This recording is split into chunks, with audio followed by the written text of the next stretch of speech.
In question 9, we're going to graph the quadratic inequality. I'm going to go ahead and demonstrate completing the square one more time. This one could be a really good candidate for your negative b over 2a. Graph your vertex by using that method and then reflecting it across your y-intercept, which is 6, reflected across your axis of symmetry. I'm going to go ahead and demonstrate how to complete the square again, since it's our newer skill. So what I'm going to do is I'm going to group the x's visually, and when I do that, I see I got to factor out a negative 1, because I always want the leading coefficient to be a positive 1. So factor out a negative, it'll make it x squared minus x. I'm going to leave a spot to complete the square, plus 6, leave a spot to balance. So now what I have here is a 1 sitting there, so I take half of 1. Well, half of 1 is just a half, and then we're going to square it, which is a fourth. So we want to add a fourth.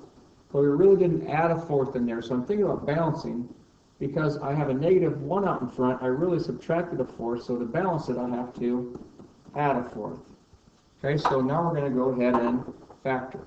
Negative of the square root of x squared is x, the square root of 1/4 is a half, and the sign has to stay the same, negative, squared equals 6 1/4, or 6 1/4 isn't bad for this one, but if I put it over 4, it'd be 24 fourths, which is 25 fourths. And I don't know why I put an equal sign in there, that is just a plus.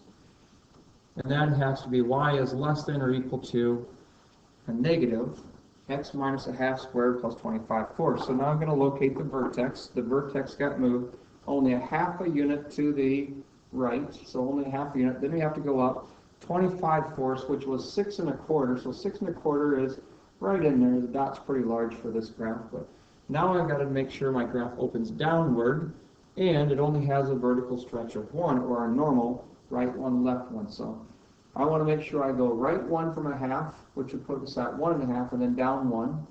And I want to go left a half, or left 1 unit, and then down 1, which puts us right in here. And that means our graph is going to open downward. It's going to be a solid line this time because it is less than or equal to. Then we're going to test our ordered pair 0, 0, which is on the inside this time. And since it's on the inside, I want to make sure I have a statement that's true or false. I know where to go, either in or out. So 0 is less than, put in a 0 for x squared, it's 0 plus a 0 plus 6 is 0 less than 6. 0 is smaller than 6, so that's true, which is telling me we need to shade on the inside, because we always want to shade where it was true. Okay, so there's our number 9. Again, you could graph this same quadratic by doing your negative b over 2a, plugging that point back in for x, finding your y value for your vertex. It will give you the exact same vertex we had here, 1/2, 6 1/4.